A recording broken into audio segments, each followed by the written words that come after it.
is a professor at Temple University, where I got my PhD in the 80s, actually. So there we have two examples of approaches to AGI, and we'll have a bunch of other examples presented in the keynotes and contributed talks at the event.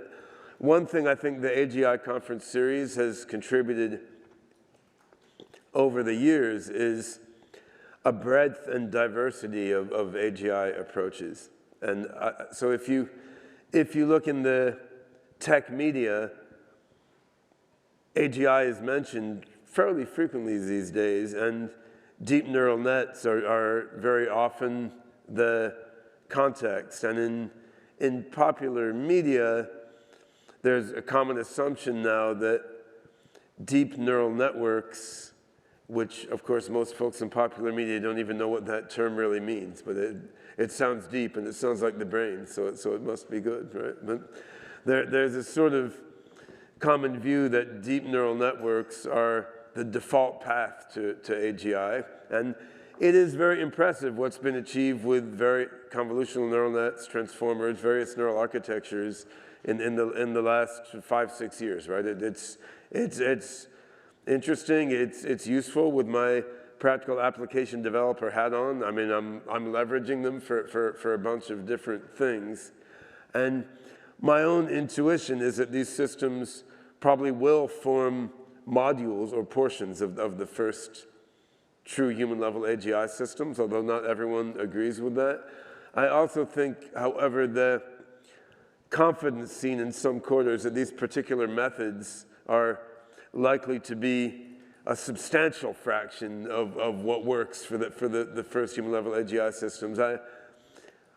I personally feel that's misplaced, and so I think it's great to have venues like the AGI conference where a broad variety of AGI approaches are proposed and pursued.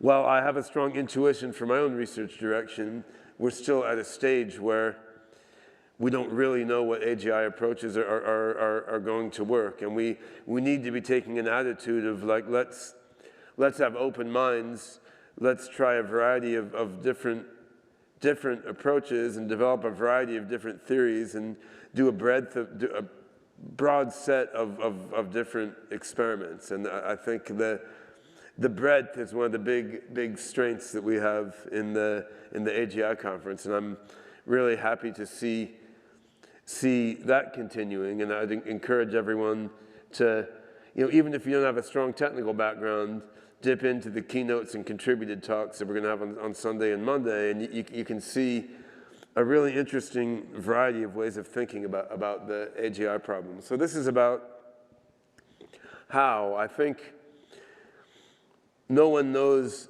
for sure how, but what's interesting now is given the powerful compute technology that we have available now, and the programming languages and software frameworks and data sets and the sensors and actuators that we have, we just have the ability to explore and evaluate hypotheses about how to create AGI much better than we did in the past. And so due to the ability to make more scalable implementations and run experiments more quickly, I mean, I think in my own OpenCog project, we're going to be able to run and evaluate more experiments in the next few years than we've been able to in the last few decades, right? So that the speed of learning about how to make your approach work, or if your approach will work, is just much faster than in the past, which is why I think we're going to learn the details of how to create AGI pretty rapidly from this point onward. Of course, I recognize there are many different views on that, and there's some folks out there who feel like none of the ideas in play in the field now have anything to do with how to create human-level AGI. I mean, Douglas Hofstadter, whose book Gödel, Escher, Bach was the first sort of serious AI book I ever read back in the 70s. He sort of tends toward that perspective. And he was a PhD supervisor of Pei Wang, who ran the NARS workshop yesterday. So there's that point of view. I tend not to think that. So my own intuition is that among the algorithm structures and approaches at play in the AGI research field now, I think we essentially have what it takes to create AGI, and it's going to take assembling things in the right way, tuning them and teaching them in the right way, and deploying the right things at sufficient scale. But my own intuition tends to be that, of course, it's going to be a research breakthrough to get from where we are now to having a true AGI system. But my intuition tends to be that that research breakthrough is not going to require some fundamentally different category of algorithm structures or approaches than what we have now. And this is going to be a lot of fun to validate or refute that hypothesis in research over the next small integer number of years. Right? It's a very exciting time to be working on this. Why create AGI? So this is something that will be explored more so today than in the other days at the conference. It's not a technical question. It's more a human question. And I would say my own motivations have probably shifted over the course of my lifetime.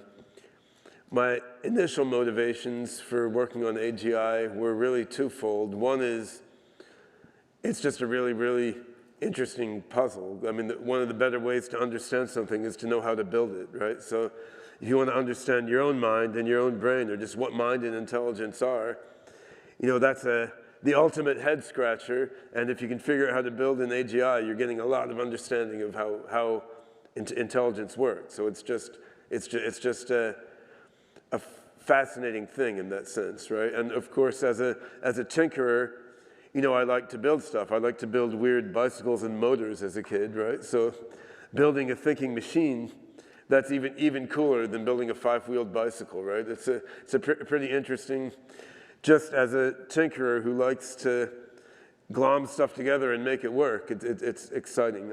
I would say, as I've gotten older, my passion for AGI has not changed, but my motivation has shifted a bit because it's become more clear just the profound transformational aspect of creating AGI. And there's two aspects to that. One is the potential to create incredible new things, and the other is the potential to alleviate suffering, which now exists in the evolved human situation that we all live in. I mean, in terms of creating amazing new things, I mean, this almost should go without saying, right? I mean, if we take the singularity concept seriously, which I do, we're into the domain of I.J. Good's saying from 1965 that I never seem to tire of repeating: the first truly intelligent machine will be the last invention that humanity needs to make, right? I mean, it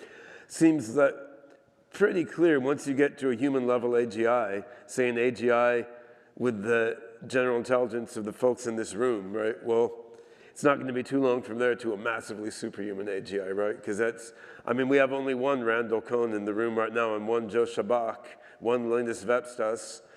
That's awesome, but if these guys were all AGIs, we could copy them and have like 10,000 of each of them, right? And furthermore, they could be sharing